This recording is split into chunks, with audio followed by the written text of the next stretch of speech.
എന്റെ അമ്മച്ചി ഇങ്ങനെ കിടന്ന് തൊള്ള കീറാതെ പോയത് പോയി. അമ്മയുടെ മക്കൾ എന്റെ കോഴിയെ കൊണ്ടുപോയി, എന്റെ താറാവിനെ കൊണ്ടുപോയി, പിന്നെ പാടിനെ കൊണ്ടുപോയി. കോഴിയും താറാവിനെയും ഒക്കെ ചിലപ്പോ വിശന്നപ്പോ കൊണ്ടുപോയി കാണും ശോശാമ്മേ. പക്ഷെ ആടിനെ വെളുപ്പാക്കാലത്ത് കൂട്ടിക്കിടന്ന് കരഞ്ഞ ആടാണ് അവന്മാരെല്ലാം നീ കൊലച്ചത് ചെയ്യത്തില്ല. എന്റെ മാതാവേ, ഏക്കത്തില്ല. കേട്ടോലോ, ഇന്ന് വരെ അങ്ങനെ ഒരു സാധനം കേരളത്തിൽ ആരുടെ തലയിൽ വീണിട്ടില്ല. എന്നതാ മനുഷ്യ, നിങ്ങളിങ്ങനെ പള്ളിയിലെ മണി അടിച്ചോണ്ട് നടന്നു. ആട് കിടന്നിടത്ത് പൂട പോലും ഇല്ല. ആ കാലം മാറുന്നപ്പോൾ ആടിനെ കൊണ്ടുപോയി.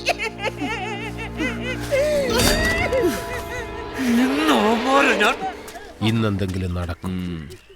ഒന്നും നടക്കില്ല. വായിച്ച് രസിക്കണല്ലേ? വായിച്ചോടാ, വായിച്ചോ.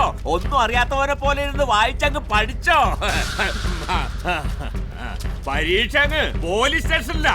നാളെ നിങ്ങളെ കൊണ്ട് ഇതുപോലെ തന്നെ ഞാൻ പത്രത്തിൽ വായിപ്പിക്കൂടാ. ആടിനെ കട്ടതിന് പോലീസ് പിടിച്ചെന്ന്. ഞാൻ ആരാണെന്ന് കാണിച്ചു തരാവടാ. ഇന്ന് ഉച്ചയ്ക്ക് മുമ്പ് നിങ്ങൾ എല്ലാവരും അകത്താ. നോക്കിക്കോ. കണ്ടോടോ ഞങ്ങൾ ആടിനെ മോഷിക്കുന്നത്? കണ്ടോടോ? കണ്ടില്ല. തന്റെ പെണ്ണുമ്പളക്ക് കഴുത്തിന് ചുറ്റുനാക്ക. അവര് നീട്ടി വിളിക്കാണ്ട് ഞങ്ങളെ മെക്കെട്ടുകാരോടല്ലോ. തോന്നി ദിവസം പറഞ്ഞോണ്ടല്ലോ ഇയാളെ ഞാൻ തല്ലിയല്ലോ. പോലീസ് സ്റ്റേഷനിലെങ്ങാനും കേറി പരാതി കൊടുത്ത ഇന്ന് പള്ളി കേറി വേറെ ആരെങ്കിലും പണിയടിക്കും. എന്തിന്? തന്റെ മരണം അറിയിക്കാൻ.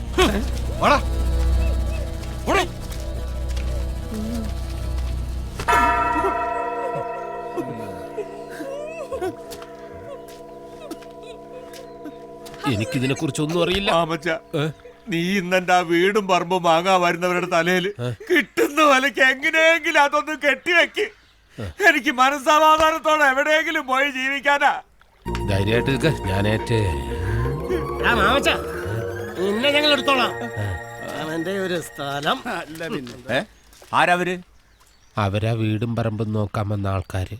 അയ്യോ, അപ്പൊ അവരും എന്റെ വീടെടുക്കില്ലേ? അവരെന്നെ എടുക്കും. ഓടോ കരയാണ്ട്. ആടിന്റെ കാശ് വൈകിട്ടേ കിട്ടത്തുള്ളൂ. അതുവരെ പെന്നാ ചെയ്യും. അതിനെന്നാന്ന് പണം കായ്ക്കുന്ന മരം ഇല്ലയോ കയ്യില്? പിടിച്ചു കുലുക്കുക, എടുക്കുക. ഏത് മരം? എടവേ SI ജോർജിന്റെ ഫോണുമായിട്ട് പോവുക, കാണിക്കുക, വരട്ടുക, ആവശ്യമുള്ള കാശ് മേടിച്ചു പോരുക. ഞാനിപ്പോ അങ്ങ് വിചാരിച്ചേ ഉള്ളൂ. ഓരോരോ ഭാഗ്യം വരുന്ന വഴികളെ. രണ്ടെണ്ണം അടിച്ചേച്ച് നേരെ സ്റ്റേഷനിലേക്ക് പോവാം. വാ.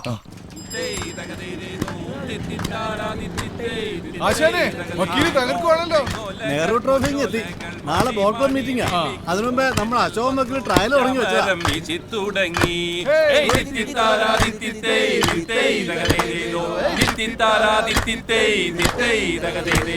ചമ്പക്കുളം പള്ളിക്കൊരു വള്ളംകളി പെരുന്നാള്, അമ്പലപ്പുഴയിലൊരു ചുറ്റുവിളക്ക്.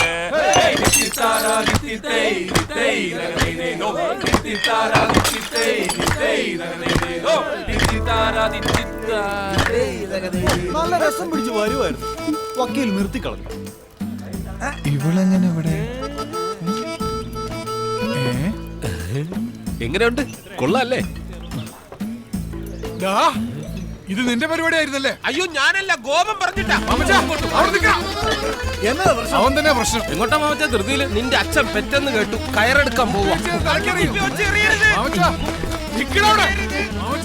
നിന്നോട് നിൽക്കാനാ പറഞ്ഞത്. അയ്യോ അയ്യോ മാമച്ച, മാമച്ച, മാമച്ച, നെഞ്ചുവേദന. എന്നെ ഒന്ന് ആശുപത്രി കൊണ്ടുപോ. നെഞ്ചുവേദന നിനക്കാ? കുപ്പി കളഞ്ഞാ വരാം. അയ്യോ, എന്നെ നെഞ്ചു വേദനിക്കണേ. അയ്യോ കടമ്പിയായിരിക്കും എന്നെ അടിക്കാൻ. ഞാനിപ്പോ ചത്തുപോയേ. എന്നെ ഒന്ന് ആശുപത്രി കൊണ്ടുപോകണം.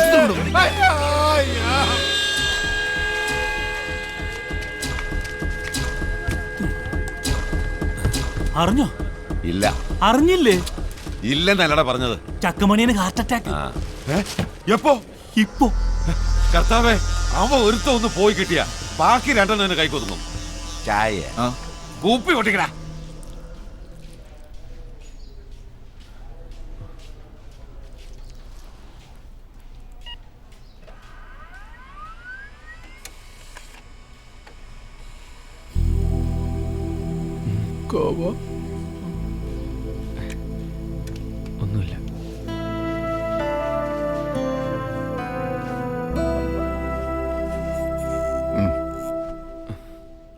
ചേട്ടൻ മദ്യപിക്കാറുണ്ടോ?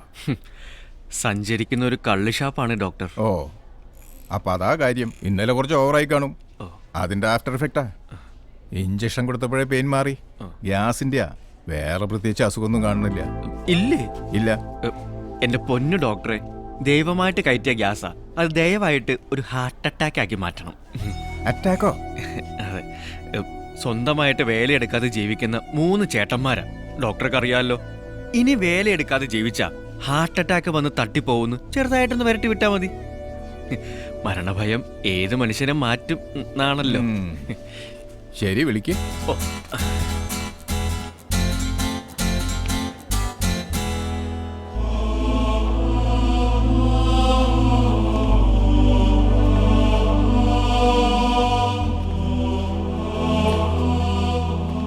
സുഖു, വരവ് കണ്ടിട്ട് മണിയും മരിക്കുമെന്നാ തോന്നുന്നേ. ചേട്ടാ, റിസൾട്ട് കിട്ടിയോടാ? കിട്ടി. ഹൃദയം മാറ്റിവെക്കേണ്ടി വരൂ. എന്തിനാ മാറ്റി വെക്കുന്നേ?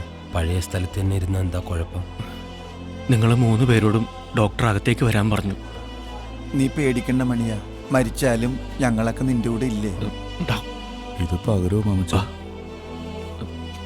സൂക്ഷിച്ച്. അറിയിക്കേണ്ടവരെയൊക്കെ അറിയിക്കായിരുന്നു. വിറക് ഞാൻ ഓർഡർ ചെയ്യാം. ഇരിക്കെ. പതുക്കെ. എന്താ 3 പേർക്കും ജോലി? അങ്ങനെ പ്രത്യേകിച്ചൊന്നുമില്ല. സമയത്തിന് ഭക്ഷണം കഴിക്കാറുണ്ടോ? അതെങ്ങനെ, മോഷണം പതിവുണ്ടോ?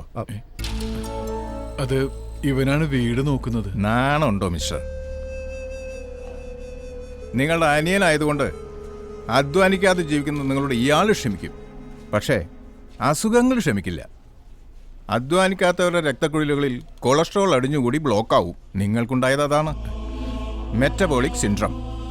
ഇതൊരു രോഗാവസ്ഥയാണ്. ഒരേ കുടുംബത്തിലുള്ളവരായതുകൊണ്ടും ഒരേ ശരീരപ്രകൃതിയുള്ളവരായതുകൊണ്ടും ഒരേ ജീവിത രീതി ആയതുകൊണ്ടും നിങ്ങൾക്കും എപ്പോൾ വേണമെങ്കിലും ഇത് സംഭവിക്കാം. സംഭവിച്ചാൽ ഒരു വശം തളർന്ന് കിടപ്പിലാവാം, കിഡ്നി ഡാമേജ് ആവാം, അറ്റാക്ക് വന്ന് മരിച്ചു പോവാം. വെള്ളം ഇറക്കാൻ പറ്റാതെ കിടക്കണോ, അത് ആരോഗ്യമുള്ള ശരീരത്തോടു കൂടി ജീവിക്കണോ? ആരോഗ്യമുള്ള ശരീരത്തോടെ ജീവിക്കണം ഡോക്ടർ. എങ്കിൽ ഇന്നു മുതൽ വ്യായാമം ചെയ്യണം. ശരീരം വയർക്കണം, അധ്വാനിക്കണം. ചെയ്യാൻ ഡോക്ടർ. ശരി, അടുത്ത മാസം 10-ാം തീയതി വന്ന് 3 പേരുടെയും ബ്ലഡ് ചെക്ക് ചെയ്യണം. ഓ, എന്നാ ഞങ്ങളങ്ങോട്ട് പതുക്കെ. ഡോക്ടർക്ക് ഫീസ് കൊടുത്തിട്ട് ഇപ്പോൾ വരെ. Thank you doctor. ഇതാണ് മെഡിക്കൽ എത്തിക്സ്. ഒരു കുടുംബം രക്ഷപ്പെട്ടു. Thank you.